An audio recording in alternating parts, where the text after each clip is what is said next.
Welcome in. How is everybody doing? Let me just make sure I'm live before we get started here. Give everyone a minute to get into the stream before we get going.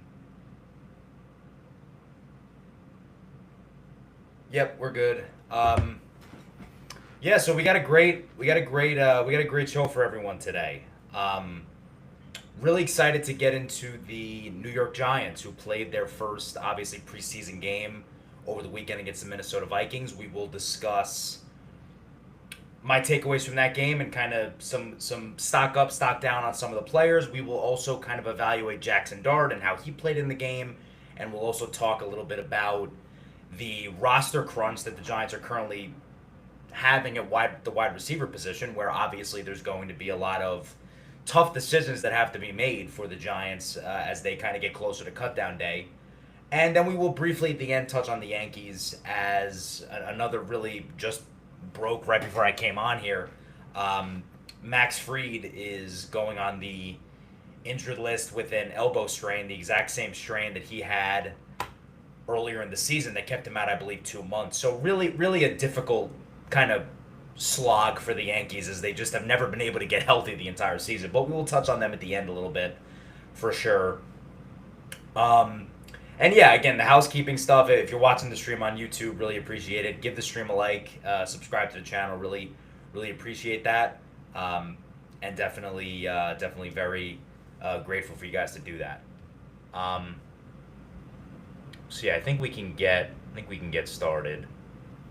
Um, Okay, so New York Giants and their first preseason game of the season against the Minnesota Vikings over the weekend, and it was great to be back in the stadium. I am a season ticket holder for the Giants. I've been a season ticket holder since 2021, so I haven't seen a lot of winning, but I always love going there and being at the stadium. And this was obviously my first time back since last year, where the last game of the year against the Cowboys last year. So it was good to be back. Good to see the first game of the John Harbaugh era. And yeah, definitely a lot to get into. So what we'll do today is we'll kind of do some takeaways from that game, and then I will kind of branch off into a Jaxson Dart discussion, and also we'll talk about the roster um, as well as we go forward here. Um, so let's get into it. So three takeaways from the Giants preseason game against the Vikings. Number one, the Giants' run defense is a major concern. And I say this understanding full well that Shelby Harris, DJ Reader, Tremaine Edmonds did not play in the game on on Saturday against the Minnesota Vikings. And those guys are going to help. Brian Burns also did not play. So I'm fully aware that not every starter played in the game. And I think you can't be apoplectic about the run defense because, again, you've only seen one game. They got to make adjustments. They've got to get the starters in there, all those things. But something that is abundantly clear is the Giants do not have depth on their defensive front. They just do not have depth. Darius Alexander is a player that the Giants are banking a lot on this year. And it just seems like he has not taken steps forward as a run defender. Now, he's good in pass rush situations. And we knew this about Darius Alexander basically all the way till when he was drafted out of Toledo. This guy is better against the pass than the run. And the problem for the Giants is the way they're constructed. They have enough guys to get after the pass rusher. When you talk about your Abdul Carters, your Brian Burns, your Kayvon Thibodeau, even your Arvell Reese, they have enough of those guys. What they don't have is enough guys who can stop the run. They just don't have it. And I thought Alexander was terrible in the game on Saturday against the Vikings. Was getting pancaked throughout the game by the Vikings starting offensive line. And I think you saw how uncomfortable John Harbaugh was with how Darius Alexander played in that game because he was playing him in the third quarter. Darius Alexander was getting snaps in that game against the third team of the Minnesota Vikings. What does that tell you? That tells you that John Harbaugh doesn't feel great about the way Darius Alexander is coming along as a run defender. That is a problem for the 2026 Giants. And you look at the depth beyond that. You got Josh Tuopu, who was actually a former Raven. He was a Raven last year. He played pretty well in the game. you know, you're looking at Lecky Fotu, you're looking at, Bobby Jameson Travis. Obviously, he's a 6th-round pick, but he's a guy who's not ready to contribute at all. And again, he's a 6th-round pick. I'm not sure what the Giants were expecting out of that. So this is a problem. I mean, on the game on Saturday, the Vikings had 27 carries for 111 yards, which is only about 4 yards a carry. But on the first drive of the game, when the Minnesota Vikings starters were out there, when the Minnesota Vikings starting offensive line was out there, 6 carries for 44 yards. So over 7 yards a carry for the Vikings starting offense. That is unacceptable. So the run defense remains a concern for the Giants, and it'll be interesting to see, do they address it via the waiver wire? What do they do in order to address this issue? Will be interesting, because it's just not good enough, particularly from a depth perspective right now. Number 2 is Malachi Fields is going to be the number 2 wide receiver on this team.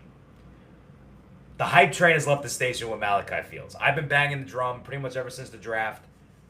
Malachi Fields is a great fit for Jaxson Dart. Malachi Fields is a great fit for John Harbaugh. All of that was true in the first preseason game of the season against the Vikings. 3 catches for 34 yards and a touchdown. And I want to just talk about the touchdown and then his other plays, because I think each play made you even more excited about Malachi Fields in a different way. So on the scramble touchdown, I thought it was really interesting, the awareness that Malachi Fields had on that play. He's the low man on the route, so he's running a shallow cross, and he's kind of like the backside of the route. He's the low man on the route in terms of the receivers. Once Jackson breaks contain of the pocket to his left, he knows my responsibility in the scramble drill is to get vertical. And he did it perfectly. And shout out to Cam Scadaboo, who I believe Dave Syverson made this point, or Dan Orlovsky, made this point on ESPN, how Scadaboo, as he was kind of getting vertical in the scramble drill, stopped his route and started coming back towards the quarterback in order to remove that other defender, and then Dart was able to get it over the top for the touchdown to Malachi Fields. So great play all around by the Giants. But what Malachi Fields shows you is he doesn't just have the measurables.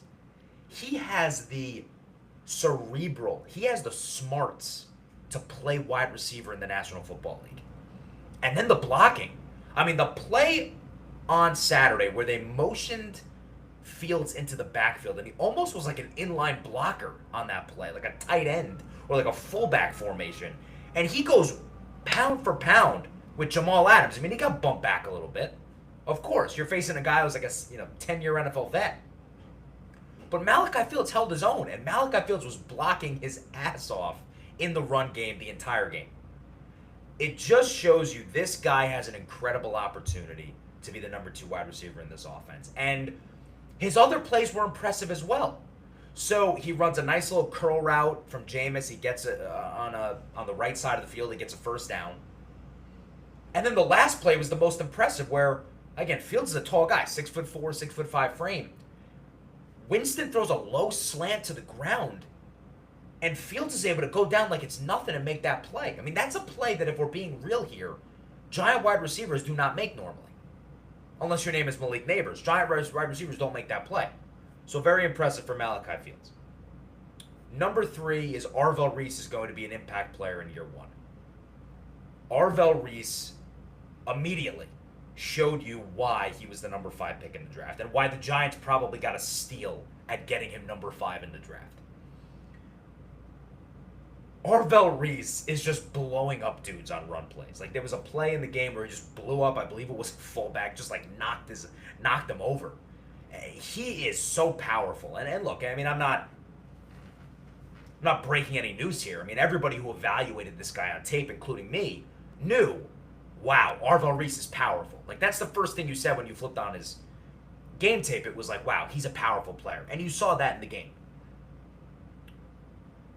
And Arvell Reese ended up being the highest graded rookie per PFF over the weekend in the National Football League in the first preseason week 1. Very, very encouraging start for Arvell Reese. And even more encouraging was his coach, John Harbaugh, today in the media availability, saying, we wanted to get him out of there after 10 plays because we saw what we needed to see. We knew, he's like, kid, you don't have to go back out there. We've seen what we needed to see. And that just goes to show you that Arvell Reese is really liked by this coaching staff. And Arvell Reese is going to be a day one starter, but I believe he also has the opportunity to be an impact starter.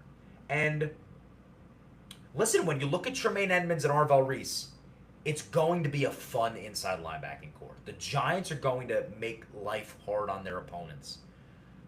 And both guys in a different way. Edmonds has got the really long reach. He's going to be able to bat down passes and I think cause turnovers. He's one of the best interception inside linebackers that there is. And then Reese is going to make an impact in the run game. Now, it didn't show up in this game, but I do think Arvell Reese over the course of the season is going to make an impact in the run game. So yeah, those are my 3 takeaways from the game. Overall, kind of not a ton of big picture takeaways to come away with. Those were some kind of a little more micro takeaways from the game that I had. But I do want to talk about Jaxson Dart, and I want to transition into Dart because I think Dart ends up again kind of being the biggest story of this game, even though again he played 2 series. The preseason really isn't about Jaxson Dart. I mean, we understand he's going to be the starting quarterback. We know that. The first time he's really going to be evaluated is when the lights come on Sunday night against the Dallas Cowboys, week 1. The Jaxson Dart situation, I think, is really interesting. And there's no doubt that Dart is being targeted by the NFL. I think the point that I want to make is, fair or not, he is being targeted by the NFL. And I think that, look, you can make the argument it's fair, right? You could say, look, this guy played reckless football last year. This guy suffered a concussion last year. Now, he only suffered 1 concussion.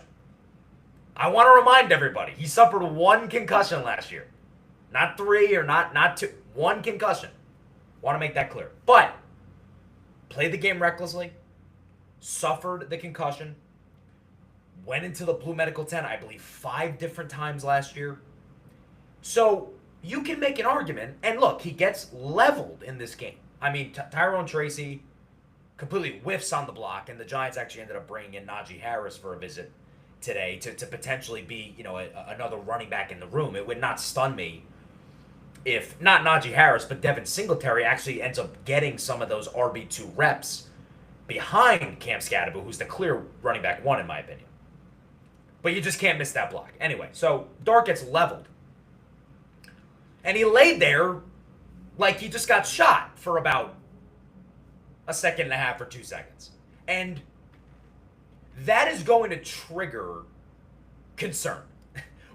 And in a way, rightfully so. Now, should it trigger concern about your head? About your concussion? I mean, look, I had a really good vantage point of this because I'm sitting in the upper deck and you have like that all 22 view. I knew that Dart didn't have a concussion because Dart's head didn't hit the turf at all. And he got lucky in that regard. He kind of fell to the side. His head didn't hit the turf. His head didn't snap. You really knew. I knew watching the play, man, he got leveled. But I didn't worry about a concussion. Even when he went into the tent, I was like, what are they going to look for in the tent? He doesn't have a concussion. But I understand the concern about Dart, for Dart, from the NFL. Because, look, this happened last year. So fair or not, Dart is being targeted by the NFL. I mean, Ian Rappaport goes on whatever show it was today and basically says, look, this is the new reality for Jaxson Dart. If he takes big hits, the NFL is going to err on the side of caution. That's great, but I'm not sure why we're not doing that with every player then. But again, it seems like the NFL is calling out Dart.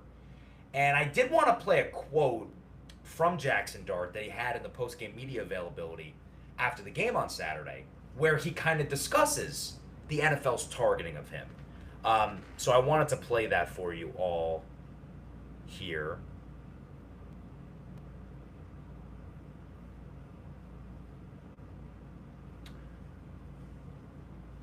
Okay, so here's... Sorry, one sec. Hold on.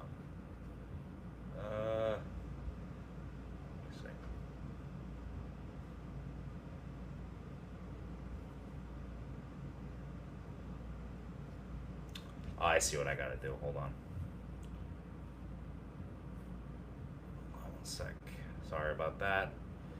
Just go to layout here.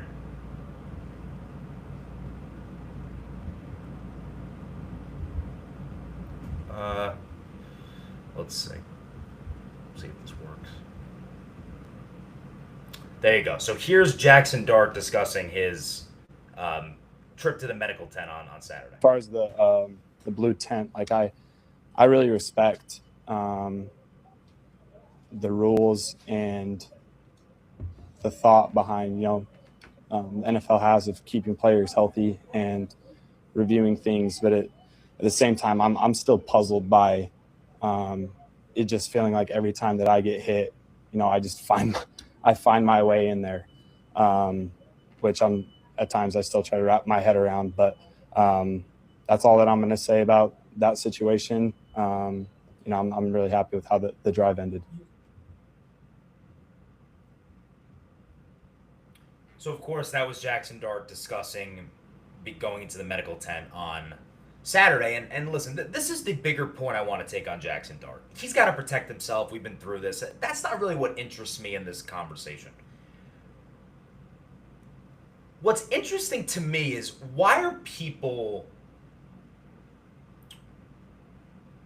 doubting Jaxson Dart so much? Why does there seem to be this feeling amongst the media of dismissing Jaxson Dart? Like, oh, Jaxson Dart, he's just a guy. Jaxson Dart, kind of a gimmick. We have no time for him. I find it interesting because it feels like there's a double standard. It feels like if another rookie quarterback had the year that Jaxson Dart had last year, we would be in the media. We would be singing his praises.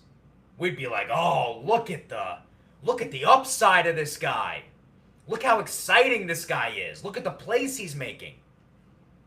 And I remind you that Jaxson Dart last year, with no wide receivers, lost Malik Neighbors halfway into his first start.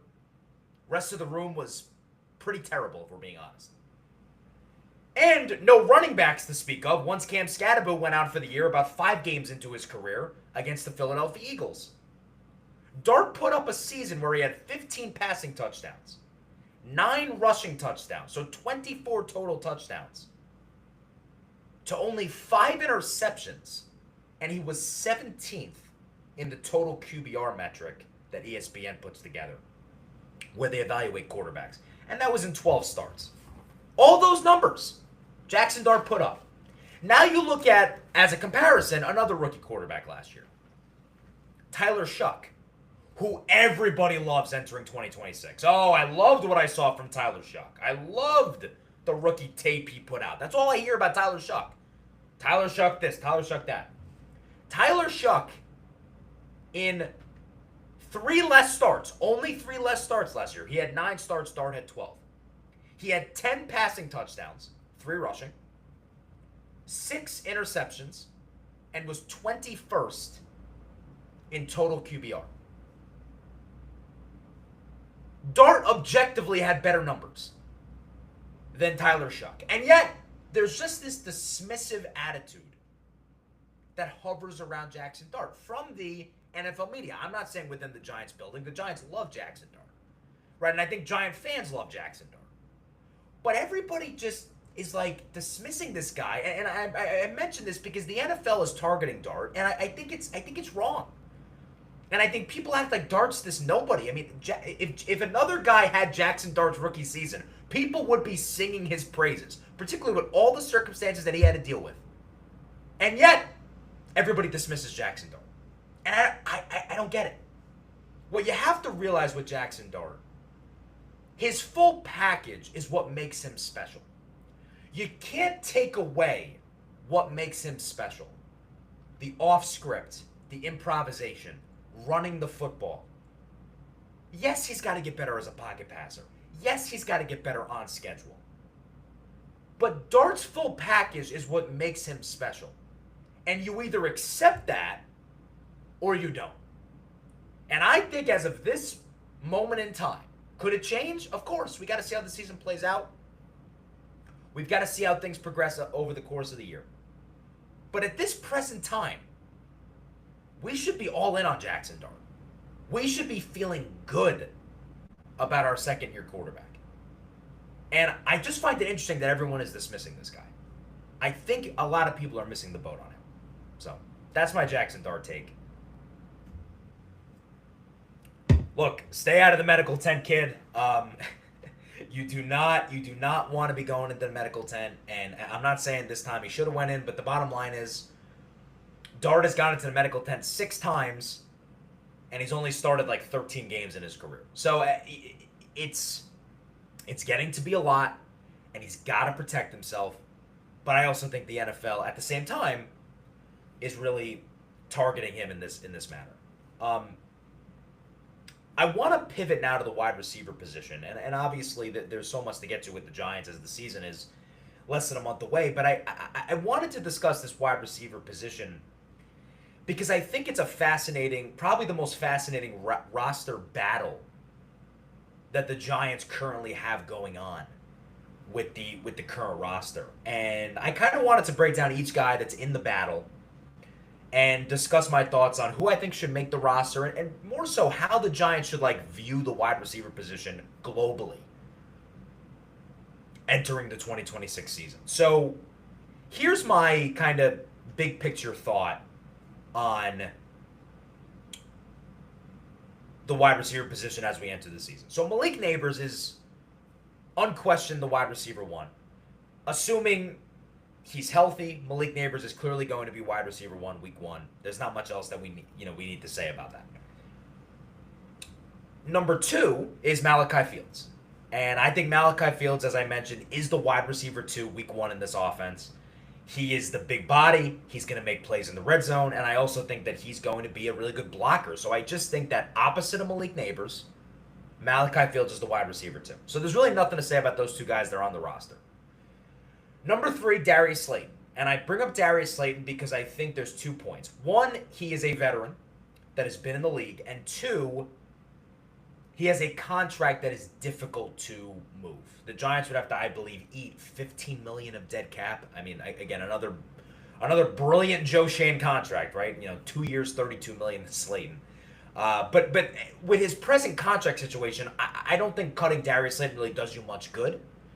And I also think that Darius Slayton can be a backup to Malachi Fields. I don't think that is a crazy thought. Okay, if Malachi Fields is hurt or Malachi Fields comes out of the game, Darius Slayton can come in and basically play his role. So I don't think that's really much of an issue. So Darius Slayton's on the team.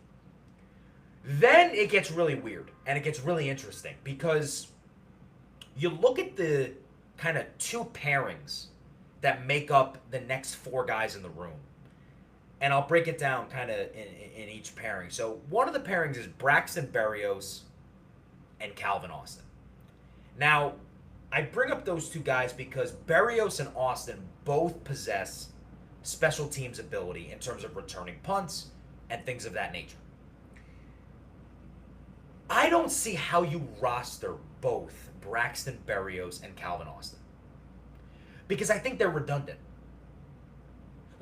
Calvin Austin last year had 372 yards and 3 TDs on the season. If you cut Calvin Austin, I understand Calvin Austin caught the big touchdown that obviously was part of the last game that John Harbaugh ever coached in Baltimore.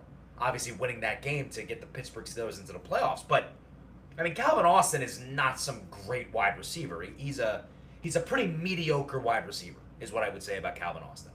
So, why are we rostering both Austin and Berrios? You saw Berrios on Saturday, what he can do.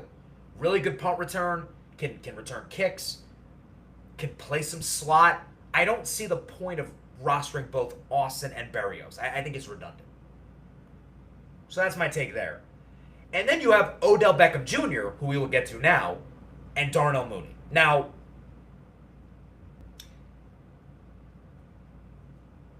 let me take a sip of my water before I get this point out.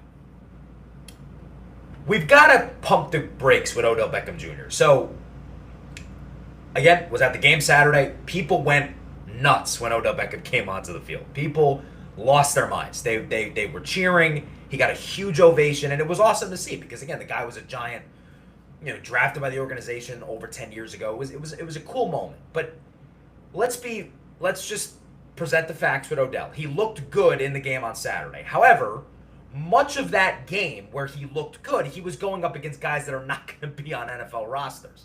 right? He's going up against, the sixth corner on the Vikings, and he's cooking them. That's good. He's cooking the sixth corner, but he's still a practice squad level cornerback that he's cooking. Now, it would have been nice if Jameis Winston or Brandon Allen, who was abysmally bad in the game, as all of you know, it would have been nice if we gave Odell Beckham an opportunity to shine in that game by hitting him on some of those routes. But, again, he did it versus backups. What I would like to see, and I think this is going to happen, my hunch is this Saturday this Saturday against the Miami Dolphins in the preseason, you're going to see Odell Beckham Jr. a little bit with the ones. We need to see Odell Beckham Jr. with Jaxson Dart. We need to see Odell Beckham running routes with Jaxson Dart as the QB and see how it goes. Because you're not going to learn much about Odell winning against third string corners or practice squad corners in the third quarter of a preseason game. You're not going to learn much about Odell Beckham's chances of impacting the 2026 team. So in my opinion, I'd like to see Odell Beckham Jr. get some reps with the ones on Saturday.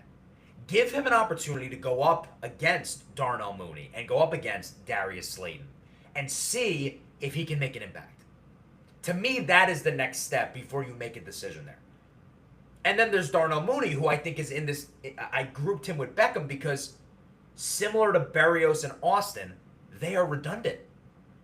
I don't see how you keep Odell Beckham and Darnell Mooney. It's just, it doesn't make sense. Why are we keeping both of them? I think you roster one of them. That's my take on it. I would like to, and I will mention with Mooney, he did nothing on the game Saturday. But he has been a target that Jaxson Dart has used in training camp. Dan Duggan, I believe, tweeted out that outside of Isaiah Likely and, of course, Theo Johnson, he's caught the second most passes from Jaxson Dart in training camp 11-on-11 live periods. So, Darnell Mooney, I think, might have some value. We didn't see it on Saturday. But to me, when I look at this wide receiver room, Malik Neighbors, Darius Slayton, and Malachi Fields are locks. Then I would take one of Berrios and Austin. I would take one of Beckham and Mooney. And I personally think there's some value in rostering Dalen Cambry as the sixth receiver. Because Dalen Cambry has a ton of value as a special teams gunner on punts. And you laugh at that, but I wanted to bring this stat up. It was a tweet from Bobby Skinner, who does a great job with the Giants Nation show. The personnel packages that the Giants had with the starting offense on Saturday against the Vikings. So 65% of the time, they were in 11 personnel. 18% of the time, they were in 21 personnel. 11% of the time, they were in 22 personnel. And then 5% of the time, they were in 12 personnel. So 35% of the snaps with the ones, they were in heavy formation, where there was less than two wide receivers, two or less, on the field. What is the point of rostering 7 wide receivers if 35% of our offensive snaps are going to have 2 or less receivers on the field? I mean, you're going to be keeping a receiver inactive every week. Minimum 1 if you roster 7 guys on your initial 53-man roster. And in my opinion, you're wasting a roster spot. If you roster 7 wide receivers, you are wasting a roster spot. Because, in my opinion, Dalen Cambry, because this team is going to be in a bunch of tight games, right? They're not the Seattle Seahawks. They're not going to be like blowing teams out. So to me, Dalen Cambry actually might have more value than a 6th wide receiver who doesn't play special teams, because he could actually make an impact on a special teams play that maybe actually helps the Giants win a game. Whereas, I don't see how the 6th, if you roster 7 receivers, I don't see how the 7th receiver is helping the New York Giants win games. He's not going to play. He's not going to get snaps. So to me, you roster those top 3 guys, Neighbors, Fields, Slayton, and then pick one from the next 2 groups. And if you want to roster Cambry, there's your sixth receiver. And that's it. There's no need to be rostering Odell, Mooney, Berrios, and Austin. Like, that would just be silly in my opinion. Because there's too much overlap. So, that's my thoughts on the Giants wide receiver position. Will be very interesting to see kind of how things unfold as we get through the second week of the preseason here, and then obviously closer to cutdown day, which is on August 30th, if you can believe it. It's less than 2 weeks away. So, going to be really interesting. I think what Odell, I'm rooting for Odell. I think that Odell is probably a more valuable player to this team than Darnell Mooney is. And I think if you believe that, put him on the team. I think that he could help. But again, we need to see him with the ones. Transitioning now to the Yankees. And my God, I mean, let's just hit on the Max Fried stuff first. I mean, Max Fried is on the IL now with another posterior elbow strain. He missed like 2 months of the season earlier this year with the exact same injury. Again, I don't have, the most recent update, but I think it's fair to say that he might be done for the year, at least done for the regular season. And that is a huge blow to the New York Yankees' chances to win the World Series. It is a massive blow because the Yankees' hopes this year, and I'm not breaking any news, the Yankees' hopes this year rest on the backs of the starting pitching. The Cole, Rodon, Fried, Schlittler, that top four, you throw in Ryan Weathers, whatever. The pitching staff is what's going to carry this team in October.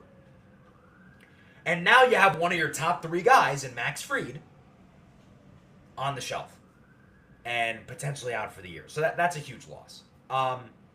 And the reason it's a huge loss is because how terrible this offense is. And I really, I have no idea how this team is 69-55. No idea. I get the pitching's good. But this team for the last 3 months, and it's not hyperbole, they've been one of the worst offenses we've ever seen the last 3 months. I don't think we've seen many worse Yankee offenses ever. Ever. This offense sucks. This offense cannot score runs. They cannot put runs on the board. And I wrote some numbers down to kind of go through the offensive ineptitude, and truly, it's one of the most historically bad Yankee offenses that we have seen. So the Yankees this year are 29th in baseball out of 30 teams in batting average. 29th out of 30. The last time this happened was actually the 2023 season, if you could believe it, which was the only season in the Aaron Boone era that the Yankees didn't make the playoffs. And that was a miserable second half of the season where the Yankees just completely imploded after Aaron Judge got injured in Dodger Stadium. They are hitting .229 on the year. It is the 5th worst batting average in the history of the New York Yankees. The only years that are worse are 1968, 1967, 2023, and 1914. That's it. This is unequivocally one of the worst Yankee offenses we have ever seen. And yet they're 69-55. And I was going to come on here and basically give a, not an optimistic view, but a somewhat positive view that, look, you're 29th in batting average. You're one of the worst Yankee offenses we've ever seen. And yet you've been able to stay afloat.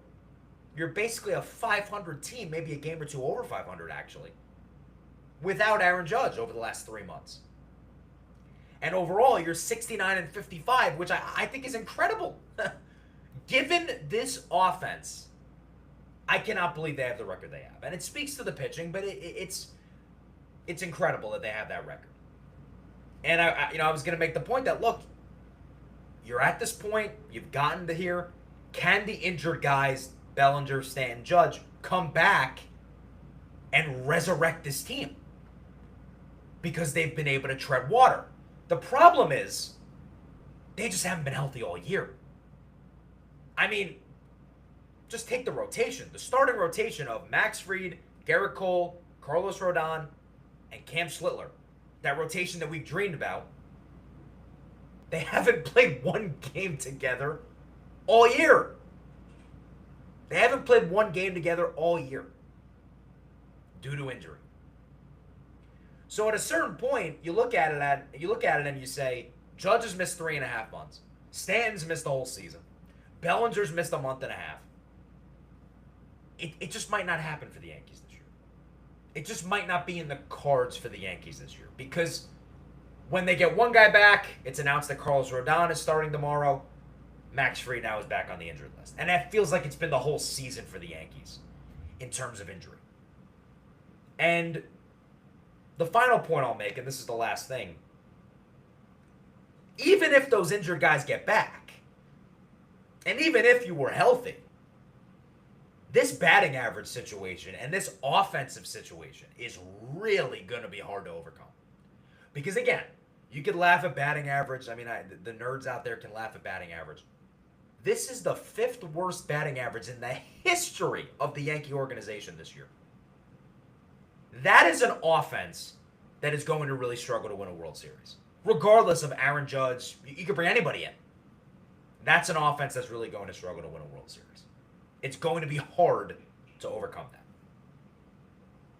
So that's the show. Thank you all for joining. Obviously got a ton going on now with the NFL season starting up, and also the Yankees in the stretch run here. Again, if you're watching the stream on YouTube, thank you. Like the stream and subscribe to the channel. We will be back next week with another stream talking New York sports. Until then, hope everyone has a good week, and I will see you all soon.